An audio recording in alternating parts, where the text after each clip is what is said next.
Donald Trump made a bold promise to end the Ukraine war in 24 hours of taking office. But more than 6 months into his second term, the war rages on, and Trump's own deadlines have come and gone. So what happened to the 24-hour promise and the latest August 8 deadline? And how did we get from confident ultimatums to delayed diplomacy and shifting blame? Let us look at the full timeline of Trump's repeated promises to end Russia's war in Ukraine and the pressure now mounting on the US president.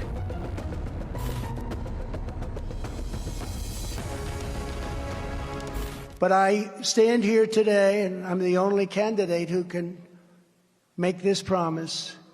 I will prevent, and very easily, World War III, very easily. Before I even arrive at the Oval Office, I will have the disastrous war between Russia and Ukraine settled. It will be settled quickly. I will get the problem solved, and I will get it solved in rapid order, and it will take me no longer than one day. I know exactly what to say to each of them. I got along very well with them. Throughout his 2024 campaign, Donald Trump made ending the war in Ukraine a signature talking point. He claimed again and again that the war would be settled in 24 hours if he were elected president. According to CNN, he made that claim at least 53 times between March 2023 and October 2024.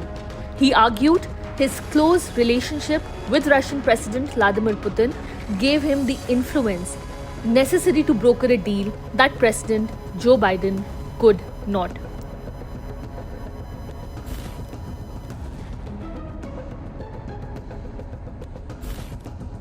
On his inauguration day, Trump reiterated a broad call for peace. I will end the war in Ukraine, I will stop the chaos in the Middle East, and I will prevent World War III from happening, and you have no idea how close we are. Later that day, speaking with reporters, he commented on Putin's progress in Ukraine. Still, no plan or timeline was announced.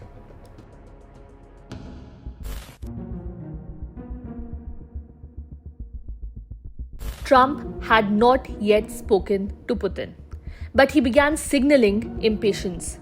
He posted on Truth Social, calling Russia's economy failing and offering Putin a chance to do the smart thing and end the war. Meanwhile, Moscow pushed back. Russia's deputy UN ambassador said the Kremlin needed clarity on what Trump's idea of peace deal actually meant.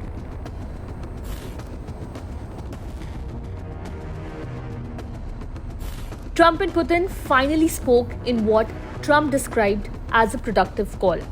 He claimed both sides agreed to start immediate peace talks and began coordinating official visits. But controversy followed. Trump said he spoke with Zelensky afterward, but made no commitment to include Ukraine as an equal partner in the talks. Even more significantly, Trump's defense secretary announced an end to US support for Ukraine membership in NATO, a reversal of the long-standing US policy. Zelensky remained diplomatic, calling the conversation meaningful, but it was clear Kyiv was sidelined.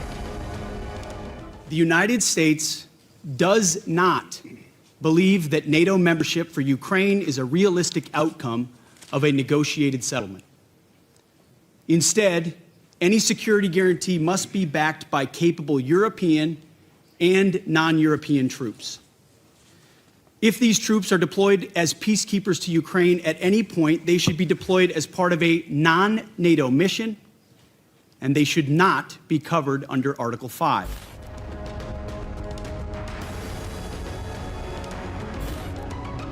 By the end of February, Zelensky visited the White House and the meeting turned tense. Trump, backed by Vice President J.D. Vance, criticized Zelensky for being disrespectful and not showing gratitude for US military aid. He then abruptly cancelled a minerals deal with Ukraine that had been billed as a step towards economic cooperation. The next day, Trump suspended all military aid to Ukraine. Zelensky, while expressing regret, said Ukraine was still committed to working towards a peace deal.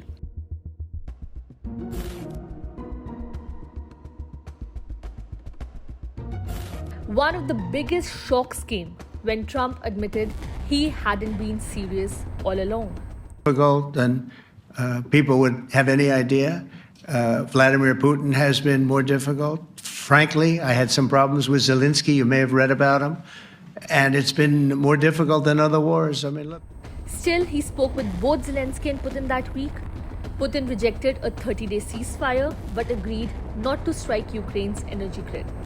Trump then suggested that the US should take control of Ukraine's power plants for security reasons. Zelensky refused outright.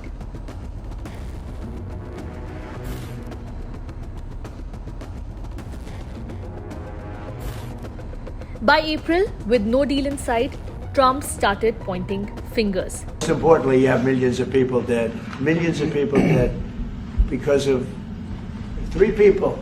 I would say three people. Let's say Putin, number one, but let's say Biden, who had no idea what the hell he was doing, number two, and Zelensky. And all I can do is try and stop it. That's all I want to do. I want to stop the killing. And I think we're doing well in that regard. I think you'll have some very good proposals very soon. He even accused Zelensky of prolonging the killing field by refusing to give up Crimea. After a massive Russian strike on Kyiv, Trump turned to social media and wrote, "Vladimir, stop. 5,000 soldiers a week are dying. Let's get the peace deal done." But the violence continued.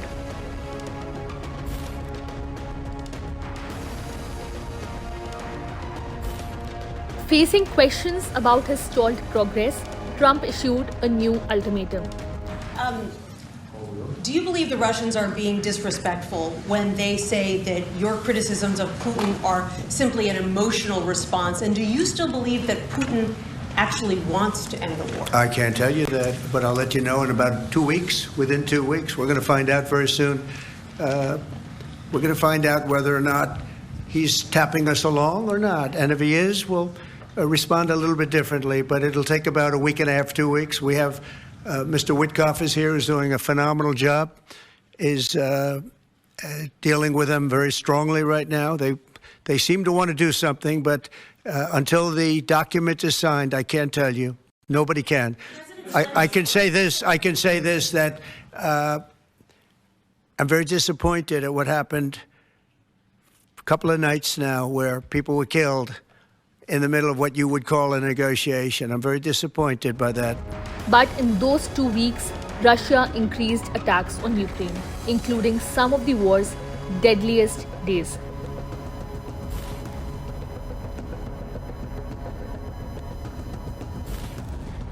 Trump then tried another tactic, a hard deadline and harsher threats.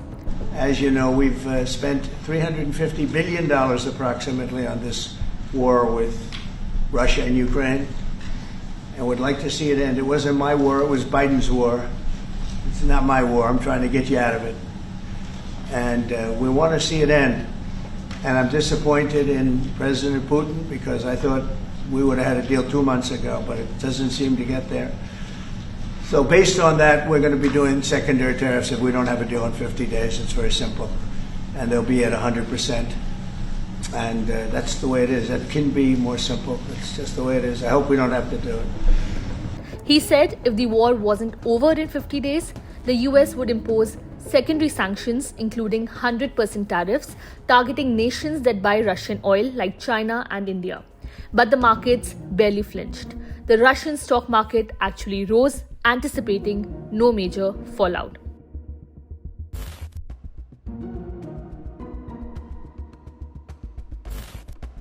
Frustrated, Trump shortened the deadline from 50 days to just 10 to 12, warning Putin to show real progress or face tough sanctions. Standing alongside UK Prime Minister Keir Starmer in Scotland, Trump said, the deadline from 50 days. So what is your new deadline? What can we expect? I'm going to make a new deadline of about 10 or 12 days from today. There's no reason in waiting. There's no reason in waiting. It's 50 days. I want to be generous, but we just don't see any progress being made. Make a new deadline. He set a new deadline, August 8, promising consequences if Putin didn't act.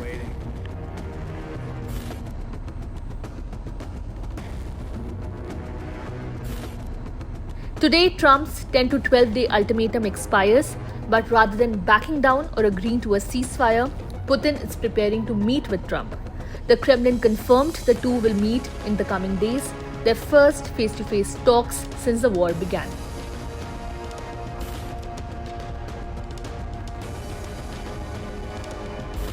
Six months in, Trump's 24-hour promise has become a running clock.